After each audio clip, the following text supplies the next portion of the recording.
अगर हम बिहारी जी जाना चाहते हैं तो हमें दो चीजें चाहिए। एक तो चलने की सामर्थ्य, उत्साह, और दूसरा मुझे जाना किस मार्ग से है, इसके लिए गाइड चाहिए। चाहिए ना मुझे गाइड, कि बिहारी जी हैं तो वृंदावन में, पर कहाँ हैं, मैं किस मार्ग से जाऊं। उसी मार्ग को संप्रदाय कहते हैं। हमें बिहारी जी को दोस्त भाव से, सखा भाव से भजना है, या बिहारी जी को प्रीतम भाव से भजना है, या स्वामी भाव से भजना है। तो भाव के जैसे है ना, दास्य भाव, सख्य भाव, वात्सल्य भाव, कांता भाव, सहचरी भाव, ये मार्ग हैं। अटल्ला चुंगी से, यमुना एक्सप्रेस नहीं, उधर से, ये परिक्रमा मार्ग से, बीच बीच गलियों से, सब गली उन्हीं की तरफ जा रहे हैं। पर मुझे एक गली से जाना होगा, उस गली का मुझे गाइड चाहिए। कहाँ मुड़ना है, कैसे जाना है, कहाँ से प्रवेश करना है। ऐसे ये संप्रदाय का मतलब है। जैसे हम हैं सहचरी भाव के संप्रदाय के मार्ग के पथिक, कोई गोपी भाव का है, कोई दास्य भाव का। अब जिसको जिस भाव में लगना है, तो भगवान उसी भाव के आचार्य के रूप में अवतरित है, उसी मार्ग से चलना है। संप्रदाय का मतलब होता है सुदृढ़ मार्ग। सुदृढ़ मार्ग, जैसे जीटी रोड बना है, अब सरकारी जीटी रोड है, आराम से गाड़ी दौड़ाती है, चले जाओ।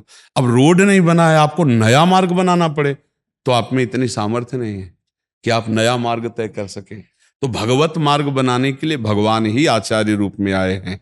कभी रामानुजाचार्य, कभी रामानंदाचार्य, निम्बारकाचार्य, वल्लभाचार्य, हरिवंश महाप्रभु, स्वामी हरिदास जी, महाप्रभु चैतन्य, ये बड़े बड़े भगवान के स्वरूप आए और मार्ग बना गए। अब उस मार्ग में हम चलें, उसी को कहा जाता है संप्रदाय में चलना।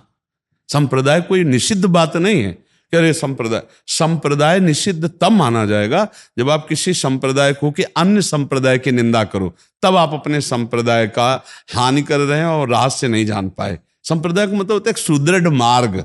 मंत्र, उपासना, गुरु, इष्ट, प्रियता, ये सब उसी मार्ग में मिलती है, तो तब हम चलते हैं। तो आप समझ पाए ना, ये जितने भी संप्रदाय हैं, ये सब सरकारी मार्ग हैं जिनके द्वारा हम भगवान का अवगाहन करते हैं, अलग अलग भावों के द्वारा।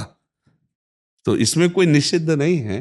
परम पवित्र आचार्य भगवान का स्वरूप है, वही संप्रदाय स्थापित करते हैं। मतलब कैसे पता चले कि हम सही, हमारे लिए कौन सा मार्ग है? ऐसे भगवान के आश्रित हो जाओ और उनसे कहो मुझे पकड़ के ले चलो जहां ले चलना हो। जहां तुम ले चलोगे वहीं मैं चलूंगा, आप हमें ले चलो, वो अपने आप ले जाएंगे। बचपन में जब घर से निकले थे तो हमें कुछ नहीं पता था, मुझे कहाँ जाना है, क्या आराधना करनी है, कौन सा संप्रदाय। बालक में कहीं ज्ञान होता है क्या? ऐसे निकले थे, ऐसे घुमा के यहाँ ले आए वृंदावन धाम। बस भगवान के आश्रित हो जाओ, जगत गुरु हैं, वो अपने आप पहुंचा देंगे। आप जहाँ के होगे, जहाँ जिस रस में पहुंचाना होगा वैसे रस आपको। अपनी तरफ से कुछ ना करे, अपनी तरफ से बस प्रभु का आश्रय ले ले, वो सब कुछ कर देते हैं। सब करें करावें, आप सब सब विधान बना देंगे। भगवान कह रहे तुम सरीखे संत प्रिय मोरे, धरो देह नहीं आन्य हो रे, विभीषण जी के लिए कहा। तो यदि हमारा लक्ष्य पक्का, जैसे हमें दुकान में इत्र लेने जाना है, तो बाजार में बकरे का मांस बिक रहा है, शराब बिक रहा है, तो हमें कोई मतलब नहीं होता, हम सीधे जाते हैं, इत्र की दुकान का पता लगाते हैं, इत्र लेते हैं। यदि हम अपना लक्ष्य बना लें भगवत प्राप्ति, तो मुझे लगता है कहीं भी रहो आप, कोई फर्क नहीं पड़ता। अगर आसपास वैश्यावृत्ति के भी लोग रहते हैं तो भी अपने को कोई फर्क नहीं पड़ता, क्योंकि अपना लक्ष्य है। अपना लक्ष्य भजन करना, सदाचरण करना, भगवत प्राप्ति। अगर लक्ष्य दृढ़ ना हो तो बाधा पहुंच सकती है। जब हमने लक्ष्य बना लिया भगवत प्राप्ति, तो फिर हमें कोई बाधा नहीं पड़, हमें तो सब में भगवान की कृपा ही नजर आएगी। नाम जप अगर चलता रहा, राधा राधा राधा राधा, और ये आचरण थोड़ा शुद्ध रहे, तो आप आगे निकल जाओगे। क्योंकि कोई किसानी करता है, कोई नौकरी करता है, कोई व्यापार करता है, सब लगे हुए हैं। अब वो प्रभु का भाव कर लिया जाए और नाम जप कर लिया जाए, तो वही कर्मयोग उसको भगवत प्राप्ति करा देगा। क्योंकि गृहस्थी में बहुत से कार्य होते हैं, उसमें बैठ, हम किसी भी शिष्य को कभी ये नहीं कहते कि तुम बैठकर आसन लगाकर भजन, कभी नहीं कहते। उठते बैठते चलते फिरते जहां आपको समय मिले, आप अपने काउंटर से, माला से या समय से, एक माला जप के देख लिया कि 15 मिनट में हो जाता है। अगर हमें 15 मिनट ऑफिस में समय मिल रहा है तो मंत्र जप रहे हैं, एक माला कर लिया। हमको चलने में, यात्रा में, गाड़ी में चल रहे हैं, मंत्र चल रहा है। कि जो गृहस्थी में है वो बैठकर आसन में जपने वाला उपासना का भाव नहीं है। अब सुबह से शाम तक वो मेहनत कर रहा है बेचारा, परिवार, अब परिवार में आया, अब लड़के बच्चों से मिलकर बात करेगा, हंसेगा, खेलेगा, उसका एक अलग जीवन है। तो नाम पर ध्यान दो और चरित्र पर ध्यान दो, तो एक गृहस्थी बड़ा आनंदमय जीवन है। आनंदमय जीवन है ना।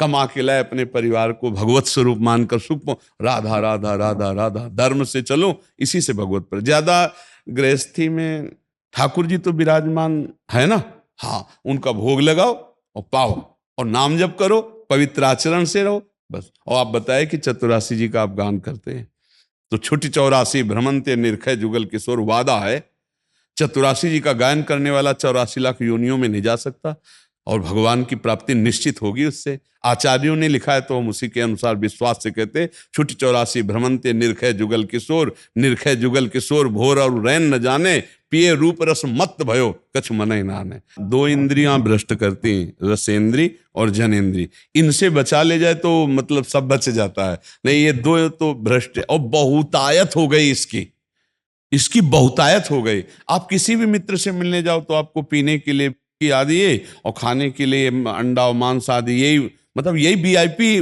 क्योंकि नरक जाना है ना, इसलिए पार्टी तो सही तभी मिलेगी। अभी मिला इसके तो नरक कैसे जाओगे, तो इसके लिए जो हमको गलत आचरण की शिक्षा दे, इतना तो समझ लो। देखो, किसी भी जीव के मांस खाने का मनुष्य के लिए अधिकार नहीं है, ये राक्षसों के और हिंसक पशुओं का विषय है। मनुष्य के लिए बहुत सुंदर सुंदर भोजन सामग्रियां, फल, कितने सुंदर रसीले पदार्थ, कितने सुंदर भोजन है। अच्छा, किसी भी जीव को पीड़ा देना, जीवों को, जैसे हिंसक पशु सिंह है, उसको इसका बात का पता नहीं है कि इस जीव को पीड़ा पहुंचती, उसका आहार है। लेकिन मुझे पता है कि मेरे शरीर को कोई काटे तो कैसा चीखता है ना हर जीव।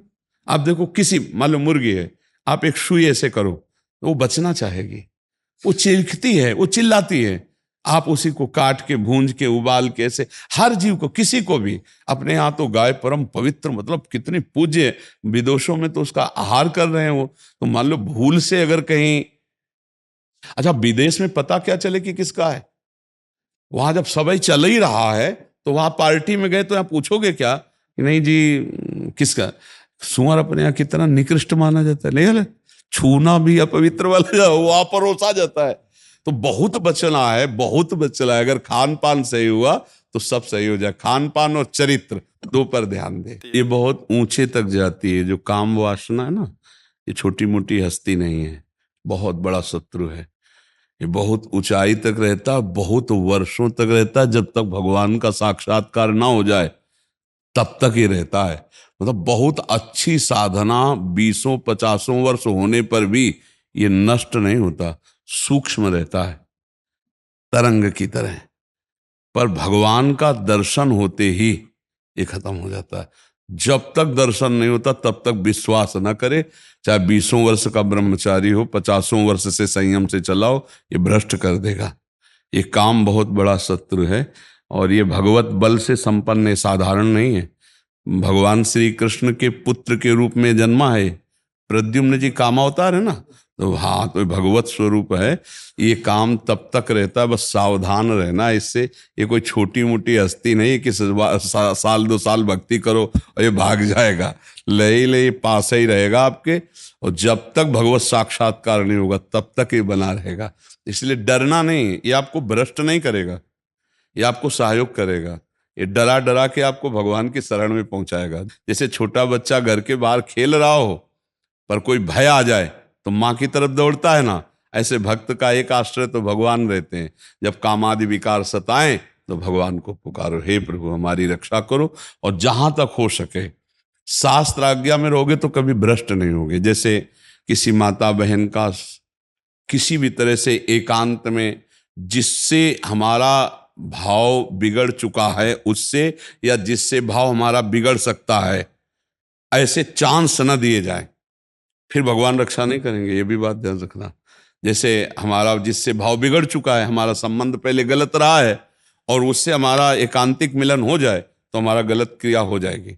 या हमें लगता है कि इससे भाव संबंध बिगड़ सकता है तो अपने आप कड़ुआ स्वभाव रखकर दूरी हटाओ, दूरी बनाओ।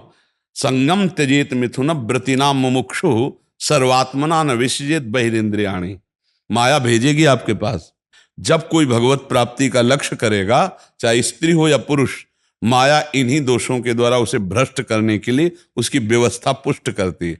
लाखों में कोई एक ऐसा जो ये बात कि मुझे परमानंद प्रभु चाहिए, ना कि अब भोग, बहुत भोग लिया और बहुत देखा, ऐ मन अब नहीं गलत करेंगे, ऐसे जीता जाता है। तो धीरे धीरे धीरे धीरे संयोग न बनने पावे, क्रिया न बनने पावे। अब मान लो आप गृहस्थ में हो, पत्नी होगी, धर्म पूर्वक पत्नी से यदि सहवास करो तो पाप नहीं माना जाएगा। कभी ऐसी विकलता है, आप नहीं सह पा रहे, तो भगवान को नमस्कार करके धर्म पूर्वक, गृहस्थ में हो, लेकिन पराई माता बहन का अवसर भी आवे तो भी नहीं, तो भी ये बस ये कि आप हम प्राण त्याग सकते हैं, लेकिन हम गलत आचरण नहीं कर सकते। अब तो उस समय भगवान की यही बात अगर दिमाग में रखोगे कि मेरी परीक्षा हो रही तो आप पास हो जाओगे, फेल नहीं होगा। अगर आपने ये सोचा कि यार बढ़िया जुगाड़ बन गया है, खान पान व्यवस्था, जो भी भोग सामग्री, भगवान तो मिल ही जाएंगे, चलो इसे भोग लेते, बस फिर गया, फिर मिट्टिया मिट हो, फिर बाद में जानते हो क्या ग्लानि कराएगा यही मन, यार अब तो भ्रष्ट ही हो गया, अब तो भगवान तो मिलना नहीं, तो यार जितना है फिर मौज लो, मस्ती लो, ऐसे ऐसे मन सिखाता है। नहीं, और सत्संग रोज सुनते रहना और नाम जप करते रहना, तो सत्संग और नाम जप ये तुम्हें गिरने नहीं देगा। ये तुम्हारे सत्संग सुनो ना, तो जैसे रोज तलवार को पैनी करो, ऐसे ज्ञान की तलवार पैनी होती रोज। साधन को हरि भजन है, कै सत्संग सहाय। अगर संत महापुरुषों के वचन सुनते रहें और नाम जप करते रहें तो हम फिर गिरेंगे नहीं, बस चलें वैसे जैसे संत जन कह रहे हैं। जहां लग रहा है कि यहां गिर सकते हैं, वहां संयोग ही ना बैठने दे, दूरी बना के रखे, पक्का समझो। कभी ऐसा संयोग बन रहा हो तो भाग पड़ो, कमजोर बन के, बलवान बन के, वहां बैठना नहीं। बैठ गए तो गए, देर नहीं लगती, है बहुत बलवान है। और अगर कमजोर बन के भाग गए तो बच गए। इसमें भागना ही है, उससे लड़ नहीं सकता कोई। एक बार भगवान व्यास देव जी ने एक श्लोक लिखा कि बलवान इंद्रिय ग्रामो विद्वानमपि कर्षति। इंद्रियां बड़ी बलवान है, जो बड़े बड़े विद्वानों को भी खींचकर भ्रष्ट कर देती है। इसलिए एकांत में अपनी बहन के पास बहुत समय तक नहीं रहना चाहिए, अपनी बेटी के पास भी बहुत समय तक नहीं रहना चाहिए, और पुत्र जवान हो तो एक सैया पे एकांत में माँ को भी नहीं लेटना चाहिए। तो जैमिनी जी बड़े ऋषि हैं, तो उनका प्रभु ऐसा कैसे हो सकता है कि विद्वान है वो और जानता है मेरी बहन है और बेटी है, पवित्र भाव, तो वो ऐसा कैसे कर सकता है? आपने जो श्लोक लिखा तो मुझे संशय नहीं, पर मुझे आप समझाइए कि ऐसा कैसे, जो विद्वान है, मूर्ख हो तो बात अलग है। तो उनका इस प्रश्न का उत्तर तो हम कुछ दिन बाद देंगे। हमें याद आ गया, हमको बद्री नारायण वाले आश्रम में जाना है। अब ये उत्तर है उनके प्रश्न का। तो 10-15 दिन तुम संभालो आश्रम, सैकड़ों ब्रह्म ऋषि विद्यार्थी जन है, 15 दिन बाद हम आ जाएंगे, फिर आपके इस प्रश्न का उत्तर देंगे, ठीक है? उसी शाम को हल्की सी वर्षा होने लगी। भगवान है व्यासदेव जी, संध्या का समय, और 16 वर्ष की अवस्था धारण की, श्याम रंग अरविंदाक्ष नेत्र, और छम छम करती हुई सामने आ गई। और गंगा स्नान करके सब ऋषि जन ऐसे जा रहे थे, सब ऐसे।